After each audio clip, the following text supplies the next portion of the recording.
Buen día, compañeros y profesora. Nosotros somos el equipo 4, que está conformado por Castillo Manuel, Gómez Viridiana, Paniagua Edgar, Portillo Cristina y Tobar Flor. Y en este video les vamos a presentar el tema de drogas de abuso. Las drogas de abuso se pueden definir como sustancias químicas de diverso origen que son consumidas con fines no terapéuticos. Según la OMS, droga de abuso es toda sustancia que, introducida en el organismo por cualquier vía de administración, produce una alteración del funcionamiento del sistema nervioso del individuo, susceptible de crear dependencia física, psicológica o ambas. Su clasificación se puede expresar en 4 grupos. Drogas depresoras, como la marihuana, heroína, fentanilo y alcohol. Drogas estimulantes, como la cocaína, anfetaminas y el tabaco. Drogas alucinógenas, como el LSD, los hongos y las triptaminas. Y drogas disociativas, como la ketamina. Alteración del sistema nervioso por consumo de drogas. Las drogas estimulantes excitan las funciones del sistema nervioso e incrementan el ritmo de trabajo de las funciones corporales. Las drogas depresoras retrasan la actividad nerviosa y aminoran el ritmo de las funciones, cuya acción es tranquilizar, calmar o eliminar el dolor. Las drogas alucinógenas generan un estado de conciencia alterado, distorsionan la percepción de los objetos y producen alucinaciones.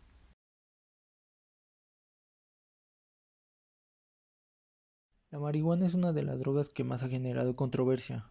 Existen registros de hace más de 4000 años de su uso en rituales espirituales en culturas orientales y ha logrado establecerse en cualquier lugar donde es llevada, hasta ser a día de hoy la droga ilegal más consumida del mundo. Las plantas de cannabis contienen más de 100 compuestos químicos llamados cannabinoides, pero los más abundantes son el 9-tetrahidrocannabinol, el THC, y el cannabidiol, CBD. Se distribuye en forma de marihuana o hierba, que son hojas secas y pequeños tallos, con un contenido de THC del 5 a 10%, el hashish, que se obtiene a partir del prensado de resina, que contiene un 20% de THC, y el aceite de cannabis o aceite de hashish, que es una mezcla de la resina con alcohol o acetona, con un contenido de THC del 85%. La principal forma de administración es inhalada, alcanzándose en plasma entre un 10 a un 25% del contenido de THC del cigarro. La cantidad total absorbida depende del número y la profundidad de caladas. El THC se detecta en la sangre entre 1 minuto a 2 minutos después de la primera calada, con un tiempo máximo entre 3 a 10 minutos. Los efectos se inician a los pocos segundos y pueden durar entre 2 a 3 horas. Por vía oral, la biodisponibilidad es errática y no supera el 5 al 10%, presentando destrucción en el estómago y efecto del primer paso hepático, alcanzando un tiempo máximo en sangre a las 2 a 4 horas después de su primera administración, y sus efectos se inician entre los 30 a 2 horas, y estos pueden durar hasta 6 horas. La vida media de eliminación es entre 25 a 36 horas. Tras haber fumado un cigarro es posible detectar en orina metabolitos una semana después, y en crónicos aún sigue siendo positivo luego de un mes de haber dejado de consumirla. Los cannabinoides actúan sobre el sistema endocannabinoide como agonistas sobre sus dos receptores, el receptor CB1, que está ampliamente distribuido por el sistema nervioso central, aunque también se encuentra en algunos tejidos periféricos, y el CB2, que juega un papel importante en la respuesta inmune y en la inflamación. Los receptores CB1 y CB2 están acoplados a través de proteínas G inhibitorias, negativamente a adenilciclasa y positivamente a MAPK, lo que provoca dos cosas. 1. Se inhibe la activación de AMP cíclica, y 2. Se provoca la activación de las vías de señalización RAS, ERK y FI3K. Esta cascada continúa hasta la activación de la fosfolipasa 2, que aumenta la liberación de ácido araquidónico, un ácido graso que puede utilizarse para la formación de diversos eicosanoides. Esto puede generar cambios en la función cerebral y alteraciones sensoperceptivas, desorientación y la sensación subjetiva de traba que refieren los consumidores de marihuana. Algunos de sus efectos es la euforia o disforia, aumento de la creatividad, aumento del apetito, reducción del rendimiento psicomotor, sensación de relajación, despersonalización, analgesia, alteración de la percepción del tiempo, afectación de la memoria a corto plazo, reducción de secreciones y broncodilatación. Se han establecido algunos usos terapéuticos del cannabis, como pueden ser la prevención y tratamiento de las náuseas y vómitos secundarios al tratamiento con antineoplásicos, el tratamiento de la pérdida de apetito, del síndrome de anorexia y caquexia, y el tratamiento del dolor neuropático que no responde a otros tratamientos en la esclerosis múltiple. Y también existen algunos, pero aún faltan estudios que lo confirmen, como pueden ser las enfermedades inflamatorias intestinales, asma bronquial, el síndrome de Tourette, la ansiedad y la depresión.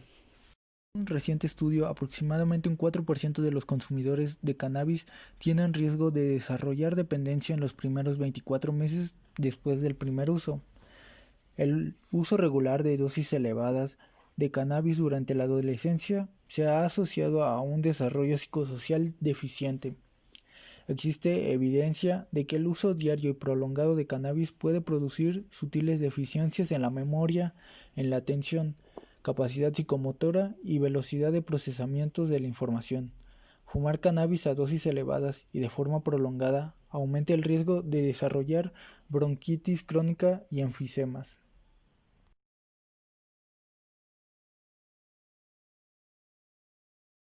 La heroína es una droga opiácea, elaborada a partir de la morfina, que es una sustancia natural que se extrae de la vaina de semillas de varias plantas de amapola.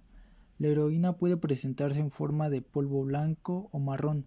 Se puede inyectar, inhalar, aspirar o fumar, y algunas personas la mezclan con cocaína.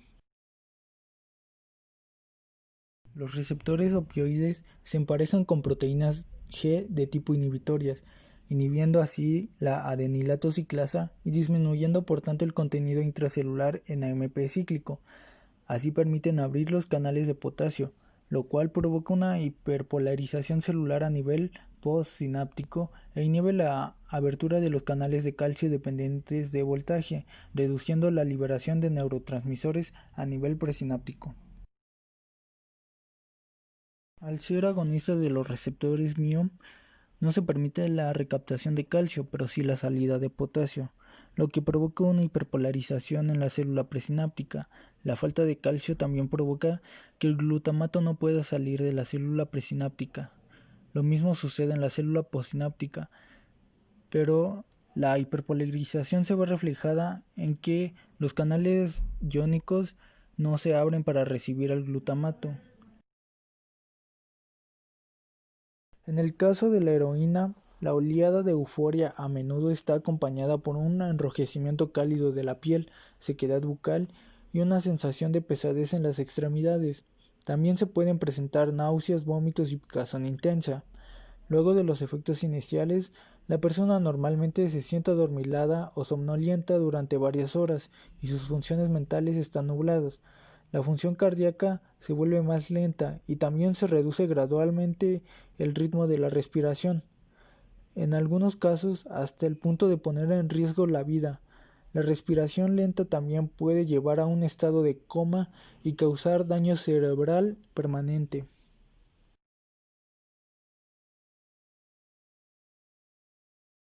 Alcohol. El alcohol etílico es la sustancia psicoactiva de mayor consumo en el mundo. El etanol, cuando se consume en forma continua y frecuente, produce efectos adversos agudos y crónicos en la salud humana. En consumidores crónicos de alcohol se han comprobado efectos adversos nutricionales, neurológicos, hepáticos y teratogénicos. En intoxicación aguda se pueden presentar alteraciones en el sistema nervioso central, gastrointestinal, endocrino y en el equilibrio ácido básico especialmente. Mecanismo de acción. Ejerce acción sobre el neurotransmisor GABA, aumentando la conductancia del ion cloro. Este mecanismo es responsable de la depresión primaria en la intoxicación aguda. La aparente estimulación psíquica inicial se produce por la actividad incoordinada de diversas partes del encéfalo, y por la depresión de los mecanismos inhibidores del control por acción GABAérgica. Intoxicación aguda. En forma aguda, el etanol afecta al individuo en múltiples órganos y sistemas orgánicos. Los efectos clínicos agudos que con mayor frecuencia se encuentran son alteraciones en el sistema nervioso central, alteraciones gastrointestinales y alteraciones nutricionales. Y las complicaciones de la intoxicación aguda son hemorragia de vías digestivas altas, politraumatismo y endotoxemia, convulsiones por hipoglicemia, pancreatitis aguda, cetoacidosis metabólica y hematoma subdural agudo.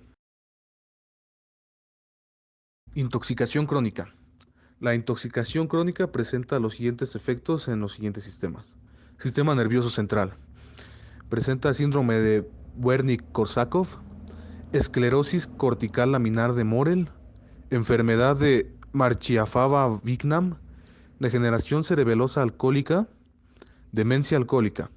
En el sistema nervioso periférico provoca polineuropatía periférica alcohólica, síndrome de disautonomía alcohólica. En el sistema gastrointestinal provoca hígado graso alcohólico, y hepatitis alcohólica, cirrosis alcohólica y pancreatitis crónica.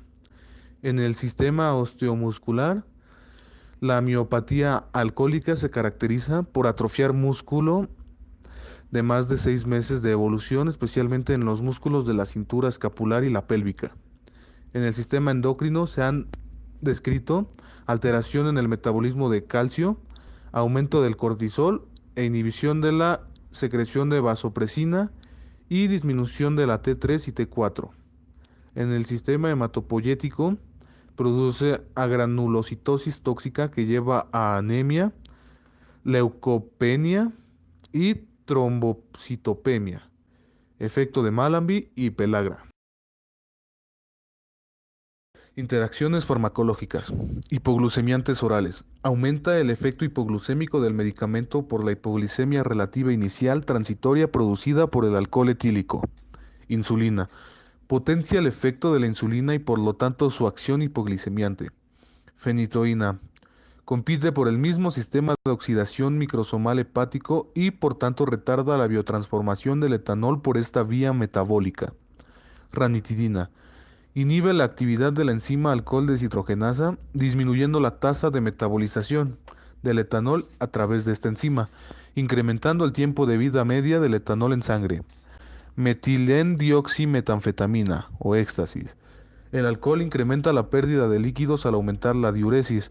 El éxtasis incrementa la pérdida de líquidos por transpiración y aumento de temperatura corporal. Al presentarse una descarga adrenérgica severa, lo que puede traducirse en un desequilibrio hidroelectrólico severo con una consiguiente insuficiencia renal aguda de origen prerrenal. Cocaína. El consumo simultáneo de etanol y cocaína resulta en la formación de un nuevo metabolito llamado cocaetileno, el cual es conocido como un agente neurotóxico y cardiotóxico.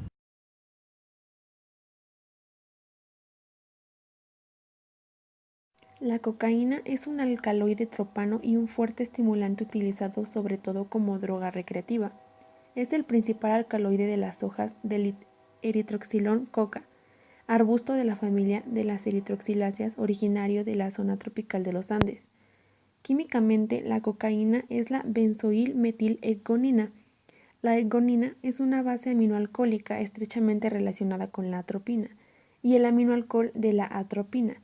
Es por tanto un éster del ácido benzoico y una base nitrogenada. Tiene un aspecto de cristales blancos escamosos y provoca sensibilidad gustativa debido a su acción anestésica local. Farmacocinética. La cantidad relativa de cocaína que se absorbe a nivel sistémico depende de la vía de administración. La absorción por la mucosa nasal y a través del tracto digestivo es similar, pero es más lenta que la administración intravenosa o fumada. Después de ser administrada, se distribuye ampliamente por todo el organismo. La cocaína es rápidamente metabolizada, generalmente por hidrólisis enzimática, para producir benzoil-egonina, egonina-metil-éster y posteriormente egonina. Es eliminada por medio de la orina. Farmacodinamia. La cocaína tiene dos mecanismos farmacológicos diferentes sobre el sistema nervioso. El primero es la disminución de la permeabilidad al sodio de los nervios. La capacidad de la cocaína para disminuir la permeabilidad de la membrana de los nervios al sodio es compartida por otros anestésicos locales. Esta acción disminuye la tasa de despolarización de la membrana, aumentando así el umbral de excitabilidad eléctrica y bloqueando efectivamente la conducción nerviosa. El segundo mecanismo es la potenciación de las catecolaminas. La cocaína se comporta como una amina simpático-mimética de acción indirecta, es decir, que es capaz de remediar las acciones de las catecolaminas no actuando directamente sobre los receptores adrenérgicos o dopaminérgicos, sino aumentando la biodisponibilidad del neurotransmisor en la hendidura sináptica. La cocaína es un inhibidor de los procesos de recaptación tipo 1, lo que facilita la acumulación de noradrenalina y dopamina en la hendidura sináptica. El transportador de la recaptación de dopamina controla los niveles de este neurotransmisor a nivel de la hendidura sináptica. Dicho transportador es necesario para la acción de la cocaína, ya que al bloquearlo inhibirá la recaptación dopaminérgica. La cocaína también está involucrada en la recaptación de serotonina. Efectos. La cocaína produce vasoconstricción por su efecto simpático-mimético periférico y aumento de la presión arterial por su efecto ionotrópico y cronotrópico positivo unido al efecto vasoconstrictor. Aumento de la fuerza de contracción y frecuencia cardíaca por un estímulo de los receptores beta. También produce midriasis, temblor y sudoración por estímulo simpático. Además del aumento de la producción de calor por aumento de la actividad muscular, la cocaína aumenta la temperatura corporal por pérdida del control dopaminérgico de receptores hipotalámicos reguladores de la temperatura. Por agotamiento de los depósitos de dopamina, con hipertemia de rebote, esta hipertemia puede ir acompañada de convulsiones. La cocaína es un potente estimulante del sistema nervioso central. A dosis moderadas ocasionan elevación del estado de ánimo, sensación de mayor energía, disminución del apetito, insomnio, hiperactividad motora, verbal e ideativa. Intoxicación aguda. En el aparato cardiovascular causa palpitaciones, bradicardia y taquicardia, hipertensión e infarto de miocardio. En el aparato digestivo causa anorexia, náuseas, vómito y diarrea. A nivel hepático genera una toxina específica llamada cocaetileno, el cual es muy tóxico. En el ojo, midriasis y vasoconstricción conjuntival. Neurológicas como cefaleas, hemorragias cerebrales y convulsiones, y psiquiátricas, como ansiedad, confusión, irritabilidad, alucinaciones y reacciones paranoides.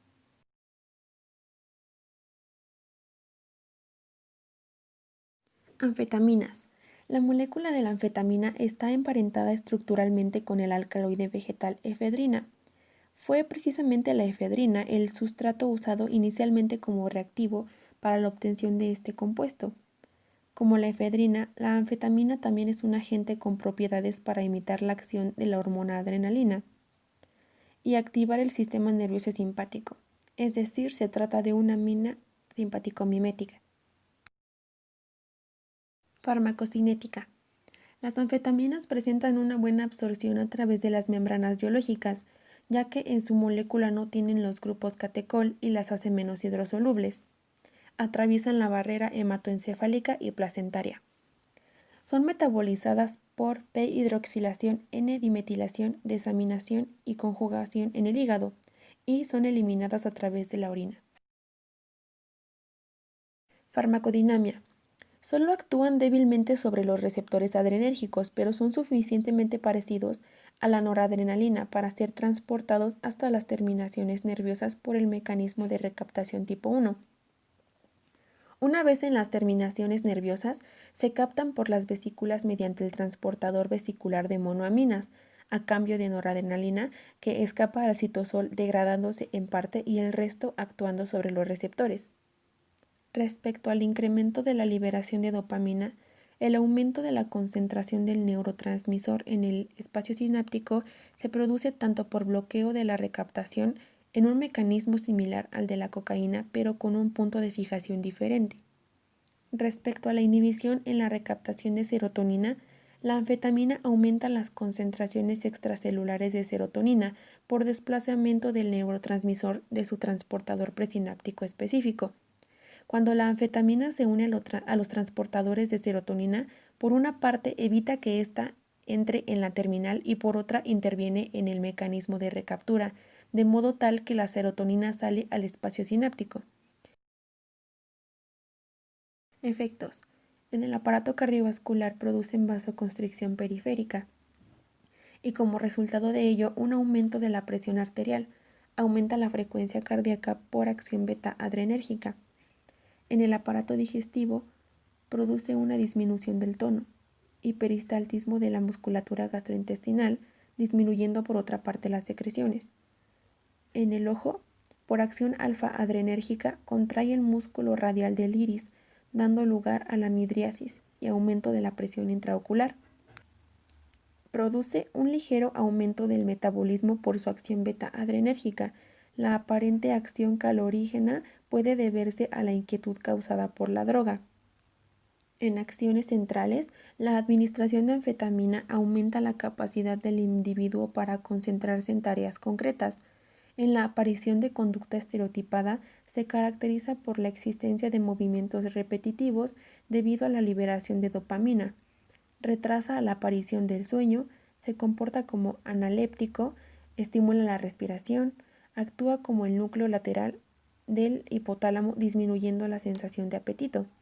La mayoría de los efectos a nivel sistema nervioso central están mediados por el aumento de liberación de noradrenalina, como la estimulación motora o aumento de la atención. Sin embargo, los efectos que se observan cuando las dosis son mayores, como conductas estereotipadas y otros cuadros psicóticos, se han implicado mecanismos de aumento de liberación de dopamina y serotonina. Intoxicación aguda. Causa hipertensión, cuadros de angina, colapso circulatorio, anorexia, diarrea, agresividad, ansiedad, delirio, alucinaciones paranoides, intentos de suicidio, convulsiones, coma y hemorragias cerebrales. Tabaco. Es un producto agrícola procesado a partir de las hojas de Nicotiana tabacum. Es una sustancia adictiva debido principalmente a su componente activo, la nicotina, que actúa sobre el sistema nervioso central. Componentes del tabaco. Las sustancias químicas contenidas en las hojas del tabaco son las precursoras de las más de 4.000 sustancias que aparecerán en el humo de la combustión, el cual se divide en dos fases. La separación de fases se realiza pasando el humo del tabaco por un filtro tipo Cambridge, formado por agujas de vidrio muy finas que retienen las partículas dejando pasar la fase gaseosa. Algunos de los componentes identificados en esta fase son monóxido de carbono, dióxido de carbono, acetona, acetonitrilo, acetileno, amoníaco, ácido cianhídrico, metano, propano, piridina, metilcloridato, metilfurano, NOx, entre otros. Nicotina. Es la responsable de la adicción al tabaco. Inmediatamente después de la absorción, la nicotina va a producir una activación de las glándulas adrenales y una descarga de adrenalina que produce estimulación corporal y descarga súbita de glucosa, aumento de la presión arterial, la respiración y el ritmo cardíaco. Mecanismo de acción. Los receptores nicotínicos son receptores acetilcolinérgicos constituidos por dos cadenas alfa 4 y tres cadenas beta 2. La presencia de la cadena beta 2 parece imprescindible para que se desarrolle el proceso de dependencia. El estado del receptor nicotínico sigue el siguiente ciclo. En principio se encuentra en estado sensible y cambia a estado estimulado por la nicotina, momento en el que se operan cambios eléctricos en sus cadenas polipeptídicas. Más tarde evoluciona a estado desensibilizado, situación en la cual su actividad eléctrica se está recuperando pero permanece insensible a nuevas moléculas de nicotina. Por último, y después de recuperar la carga eléctrica de sus cadenas, vuelve a estado sensible. El consumo de nicotina produce un incremento en el número de receptores nicotínicos, lo que es conocido con el nombre de upregulation. Las vías neurofisiológicas más importantes implicadas en la dependencia a la nicotina son las siguientes: dopaminérgica, noradrenérgica, GABAérgica, glutamatérgica y endocannabinoide. De todas ellas, la vía dopaminérgica es la que juega un papel más relevante. Las neuronas colinérgicas se proyectan a través del sistema nervioso central, inervando casi todo el cerebro, y la función de estas es facilitar la liberación de neurotransmisores. La nicotina actúa sobre los receptores nicotínicos presinápticos en el área tegmental ventral del núcleo accumbens, sobre los receptores postsinápticos del locus coeruleus y otras áreas. La nicotina en el sistema mesolímbico aumenta la secreción de dopamina en el área tegmental ventral y núcleo accumbens, produciendo efectos estimulantes y psicomotores, lo que refuerza positivamente el uso de la droga. Esto se conoce como circuito de la recompensa. En el locus coeruleus se inicia la vía noradrenérgica, sistema que se encuentra relacionado con la memorización de estímulos externos asociados al consumo de nicotina y a los estados de ansiedad e irritabilidad, parte del síndrome de privación. La nicotina a través de la noradrenalina activa el eje hipotálamo-hipófisis adrenal con liberación de cortisol, el cual regula la respuesta al estrés. Efectos tóxicos. La intensidad de los efectos tóxicos va a depender de la cantidad de cigarrillos fumados por día, del número de inhalaciones y de la profundidad de las mismas, del tipo de cigarrillo, así como de la antigüedad del hábito. Uno de los efectos tóxicos más importantes es el cáncer, que se produce por la exposición a una combinación de cancerígenos potenciales o bien a la exposición de determinadas sustancias que a pequeñas dosis no son peligrosas, pero sí tras acumulación en el organismo.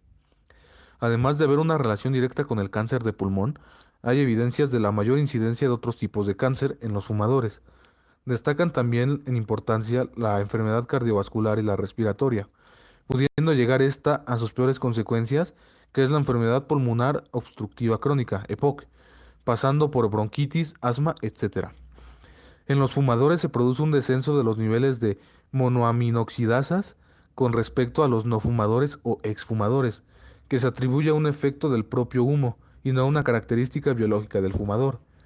Esta inhibición de las MAO contribuye a un mayor riesgo de depresión, mayor riesgo de adicción al alcohol y a otras sustancias, y en general a mayor prevalencia de enfermedades psiquiátricas en fumadores.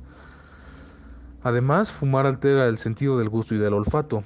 En el estómago disminuyen las contracciones estomacales, por lo que se atenúa la sensación de hambre. A nivel de vías digestivas y del hígado se impide la absorción y utilización del complejo vitamínico B. Los componentes del humo van a interaccionar con algunas vitaminas. Algunos nutrientes inorgánicos se ven afectados por algunos de los metales presentes en el humo, como es el caso del cadmio. Además, la nicotina aumenta hasta en un 10% más el gasto energético.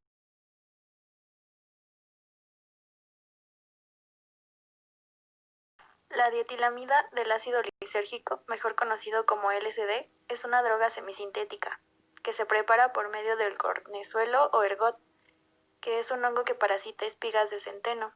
En los laboratorios se le agrega lo que es la dietilamida. Esta droga es una tritamina que tiene semejanza con la serotonina, ya que afecta las percepciones sensoriales y el inicio del sueño nocturno. Es capaz de alterar el pensamiento y suprimir las sensaciones, emociones y percepciones provenientes del inconsciente. Farmacocinética. El LSD se absorbe bien por cualquier vía, aunque la habitual es la oral. Se metaboliza por hidroxilación y se conjuga a nivel hepático. Solo una pequeña cantidad alcanza el cerebro. Dosis muy bajas producen síntomas psicodislépticos. Su semivida es de 1.7 horas y sus efectos tienen su máximo unas 3 a 5 horas después de su ingesta y van declinando. Estos efectos pueden durar de 8 a 12 horas. Su dosis habitual es de 50 a 200 microgramos. Farmacodinamia. Actúa como agonista parcial de los receptores 5-HT2, tanto pre como postsinápticos, mimetizando efectos propios de los sistemas serotoninérgicos centrales e inhibiendo la activación de neuronas serotonérgicas de los núcleos de RAFE a través del estímulo de los autorreceptores. Sus efectos son más prominentes en dos regiones del cerebro. Uno es en la corteza cerebral, que está involucrada en el estado de ánimo, la cognición y la percepción. Y la otra en el locus coeruleus, que es un núcleo compuesto principalmente por neuronas noradrenérgicas que se encuentran en la protuberancia del tronco encefálico. Este recibe las señales sensoriales de todas las partes del cuerpo. Los subtipos de receptores 5HT2A y 5HT2C son los que están implicados en esta acción. El LSD también activa receptores dopaminérgicos. La intensidad de sus efectos depende mucho de la dosis, pero los primeros son una sensación de tensión interior que se puede aliviar ya sea riendo o llorando y un estado de euforia. Afecta la percepción, sobre todo lo que es la esfera de lo visual y la concepción subjetiva del tiempo. Inicialmente se agudiza la visión, ya que los colores se ven más vivos, aumenta la percepción de la profundidad y también puede aumentar la capacidad de sugestión, de manera que cualquier asunto que parezca ser ordinario se percibe como algo muy extraordinario y disminuye la memoria reciente y la capacidad de concentrarse y fijar atención. El LSD ejerce acciones de carácter simpático y anticolinérgico. Produce signos y síntomas como son la midriasis, que es el principal signo de intoxicación, cardiovasculares como taquicardia y el aumento de la presión arterial, gastrointestinales, que son náuseas, vómitos y disminución del apetito, respiratorios, que ejercen una respiración más profunda, y neurológicos, que son los temblores, así como el aumento de la tensión muscular, incoordinación y ataxia. Pero sus principales signos y síntomas son la psicosis, con alucinaciones verdaderas, que están acompañadas de desorientación y confusión.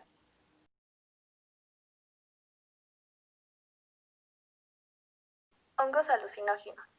La mayoría de estos hongos con alcaloides psicotrópicos pertenecen a dos grupos, que son los hongos psilocybes y los agáricos. Los primeros contienen fundamentalmente psilocibina y psilocina, que son dos triptaminas de propiedades psicotrópicas que son similares al LSD, y sus efectos también dependen mucho de la dosis.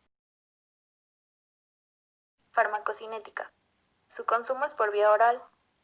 Se absorbe en el tracto gastrointestinal, se desfosforila la psilocibina en la mucosa para que se convierta en la forma activa farmacológicamente, que es la psilocina. Ambas moléculas son indolacilaminas, que son estructuralmente similares al neurotransmisor serotonina. Sus efectos alucinógenos suelen ocurrir dentro de los primeros 30 minutos y pueden durar entre 4 y 6 horas. Se metaboliza a través de la MAO, por lo que su eliminación es por vía renal, y su dosis efectiva es de 10 miligramos. Farmacodinamia. La psilocibina es el componente principal de los hongos alucinógenos. Al igual que el LSD, tienen un alto grado de afinidad con el receptor 5HT2A, actuando como agonista. Los receptores 5HT1A y 2C modulan los efectos de los alucinógenos serotoninérgicos. Por otra parte, la activación de los receptores de glutamato frontocorticales secundarios está relacionada con el receptor 5HT2A, que es el que parece ser el mecanismo clave de acción de estos hongos.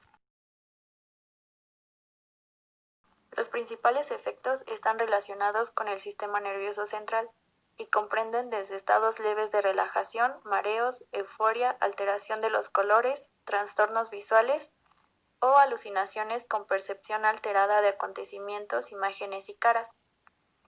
Las distorsiones sensoriales pueden ocasionarse a inquietud, falta de coordinación, ansiedad, alteraciones del tiempo o la distancia y sensación de irrealidad.